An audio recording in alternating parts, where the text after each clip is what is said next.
Behold! Titanfall 2. Maybe the most underrated FPS single-player campaign ever. That's my clickbait title. Gotcha, bitch. We're gonna get into it, but first, a quick background on the game for those of you who might be unaware. Developed over the course of only 2 years, Titanfall 2 is a futuristic FPS that was released in October 2016, initially for the PC, PS4, and Xbox One. It was developed by Respawn Entertainment, a studio founded in 2010 by ex-members of Infinity Ward, and published by the gaming community's favorite publisher, Electronic Arts. Critically, Titanfall 2 received high praise for its innovative gameplay mechanics, fluid movement, immersive single-player campaign, and well-balanced multiplayer experience. However, its commercial reception was less impressive, as it was sandwiched between two high-profile releases, Battlefield 1 and Call of Duty Infinite Warfare. A little interesting detail is the game's engine is a heavily modified version of Valve's Source engine, and was optimized to deliver a seamless experience across all platforms. So, why did I try it? Let's talk about it. I'm not a huge fan of single-player FPS games. I've dabbled in but never completed titles like BioShock Infinite, Dishonored 2, and Halo. I tend to lose interest and move on from most FPS games. Moreover, I'm 100% uninterested in multiplayer FPS games. I don't play them. So why would I even consider trying Titanfall 2 when I have an infinite backlog and there are countless other games that seem more suited to my taste? Well, the praise for its single-player campaign has been hard to ignore. It's consistently praised on forums, YouTube comments, Discord servers, and various corners of the internet gaming world. When it popped up on Steam for just $5, I thought, why not? I'm thrilled that I stepped out of my comfort zone and gave this game a chance. The fact that I loved it, despite not being its target audience, is a testament to the game's exceptional quality. I had a great experience playing it, which is partially due to how I played it. I played on PC using an Xbox Elite 2 controller. My rig runs a RTX 3090, 64 gig of RAM, an 11th gen Intel i9, providing ample overhead for this game. I also played with Philips Hue lighting, matching sectors of my screen colors and mapping it to my room. This effect makes all FPS games feel more immersive, so this is definitely coloring my experience, which was smooth as butter because the game's technical performance is solid. The game ran flawlessly for me, which is somewhat because my rig is well overpowered for a game this age. However, many other older games don't run this well for me. Plus, Titanfall 2 received praise for its polish right at launch. I'm confident you'll enjoy a smooth experience on any platform. One minor issue I did encounter was the lack of a 4K resolution option in the settings. To enable it, I had to manually edit the .ini file, which was oddly not in English, and made it a tad confusing. Also, the game would default to windowed mode on every startup. I had to switch it to full screen manually each time. In my opinion, these were only minor annoyances because the gameplay is good, which brings me to my next point.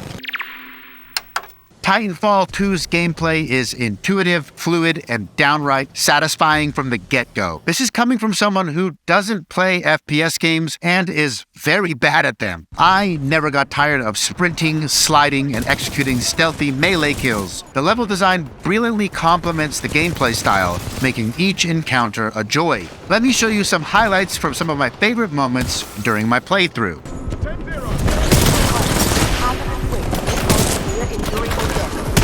Of a hazmat suit is required at all times in the facility. An exit. I recommend you follow the flow of the platforms. Pilot, this facility is extremely dangerous. Watch for crushing hazards on the assembly line.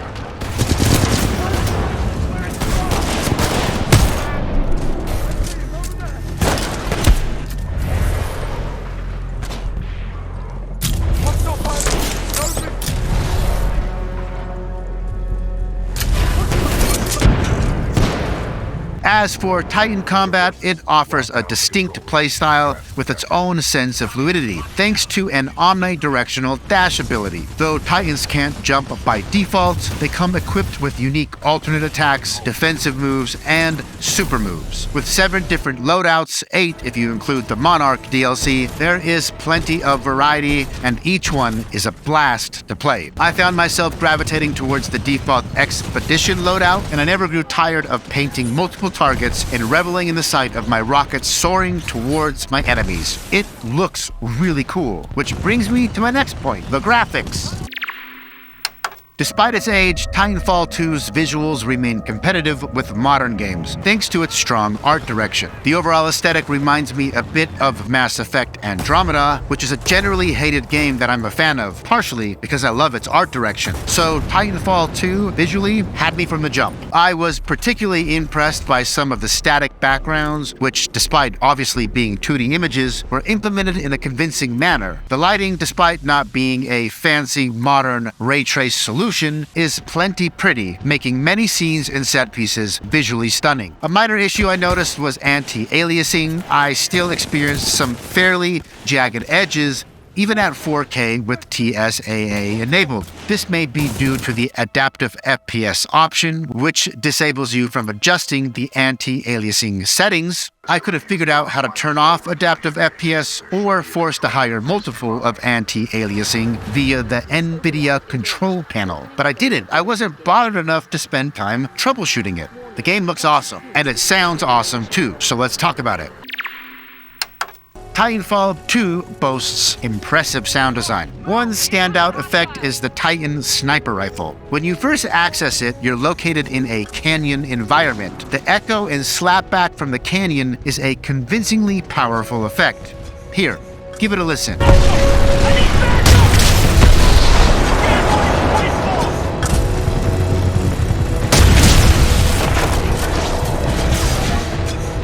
As for the music, it's not necessarily memorable, which might be the only negative in this department I can think of, but it fits the game perfectly. While no specific track really stood out to me, none stood out to me in a bad way either. The score naturally complements the gameplay and serves the story well. Speaking of which, let's delve into the narrative. Needless to say, this is going to contain all the spoilers. So just in case, here's the obligatory spoiler warning. Spoiler! First, a quick rundown of the plot. You play as Jack Cooper, a militia rifleman with dreams of becoming a pilot. When Captain Lastimosa is fatally wounded during the opening mission, he transfers control of his Vanguard-class Titan B2-7274 to Jack. Jack and BT traverse the hostile planet of Titan. They uncover a nefarious plot involving the IMC's development of a superweapon called the Fold. This weapon, powered by an alien energy source referred to as the Ark, threatens to devastate entire planets and turn the tide of war. It's basically the Death Star, and the IMC is the Empire. During the game, Jack and BT form a powerful bond, showcasing the depth of their partnership in the heat of battle. When it comes to world building and lore, honestly, I didn't really follow. My team was blue, so they were obviously the good guys, and the bad guys were easy to identify because they were red and had German accents. That's Bad Guy 101. My favorite iteration of this cliche is Killzone, for the record. However, some antagonists sport Aussie accents, which surprisingly works well for villains. There's something about an Aussie accent that adds an extra layer of intimidation. The game delivers many epic moments, like when you and your Titan squad storm a base, or when you join forces with a team of fellow pilots to take over an enemy plane's bridge. These experiences foster a strong sense of camaraderie and teamwork, making each moment even more rewarding. But let's talk about the climax and the ending. To understand why the climax and the ending stuck its landing so well, there is some context that you need to know. BT has 3 main protocols he consistently references throughout the game. They are as follows. Protocol 1, link to pilot. Protocol 2, uphold the mission. Protocol 3, protect the pilot. The instant BT started to make me laugh, show his loyalty, and I began to feel a bond with him, I knew he was going to sacrifice himself to complete the mission and save me. I just knew it. Now you might be thinking, if I foresaw this big climatic sacrificial moment so early in the game, did it still land? Did it feel cliche? Because on paper, it admittedly is. As mentioned, BT constantly references his 3 protocols. You quickly understand he is deeply committed to uphold them, no matter the cost. About halfway into the campaign, there is a moment where BT throws you across the big gap to help you reach an objective. You ask him what the odds are of success, and he replies in a dry, robotic manner, it's 60-some-odd%, and then he runs a laundry list of potential bad outcomes. It's very funny. But right after, he does something different. He acts human, and he simply says, Trust me.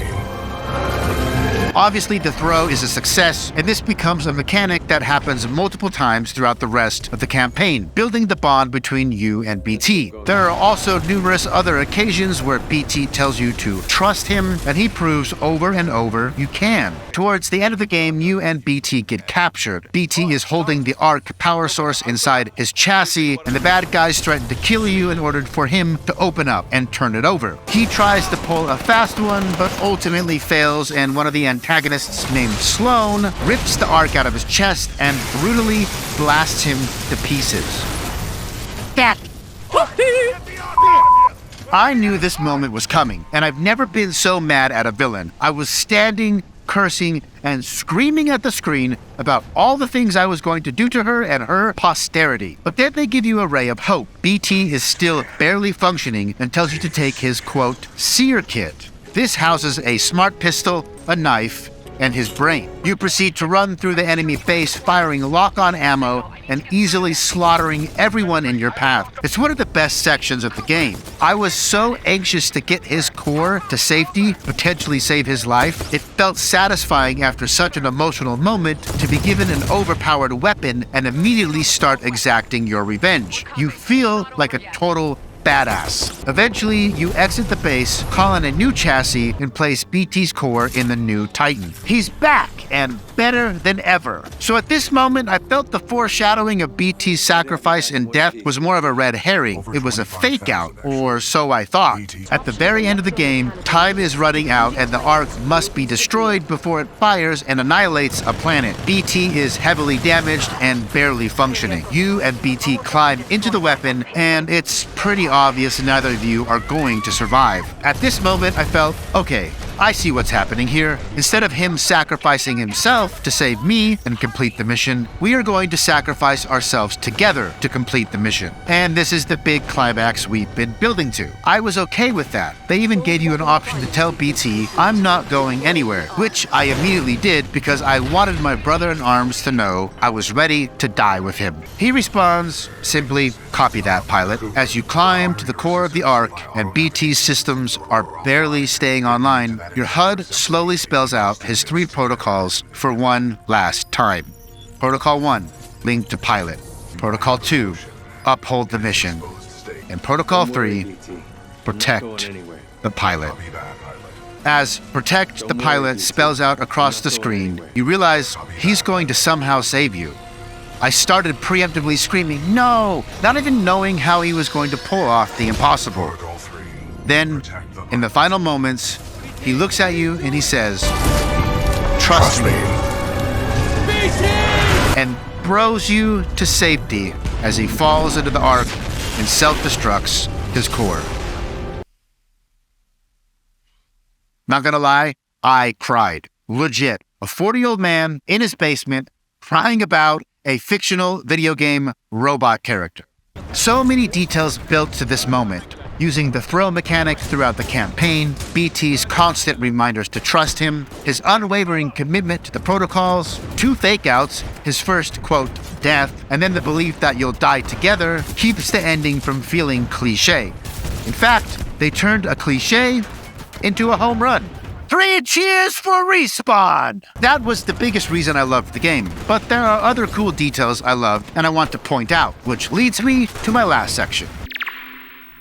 I loved the, quote, L-Star gun. It looks cool and features unique little idle animations. It fires what seems to be mini energy grenades that stick to enemies and explode after a brief delay. The satisfaction of painting a target and waiting for that explosive burst is just, I loved this section of the game where you're fighting atop some type of technology in a mine. Either way, the blue lighting and art direction was extremely striking. I loved the iconic time travel mission. This was frequently praised online as part of the chatter I kept seeing that eventually got me to try the game in the first place. I was anticipating this level and I went in with very high expectations.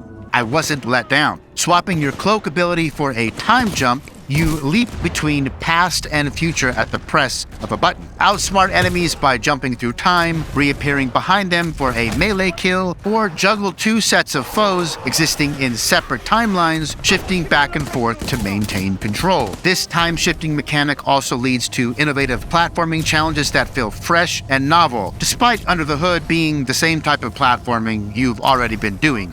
Basically, the whole game is awesome. Some parts are just awesome-er. And since I don't want to spend forever talking about the entire game, let's move on to my conclusions.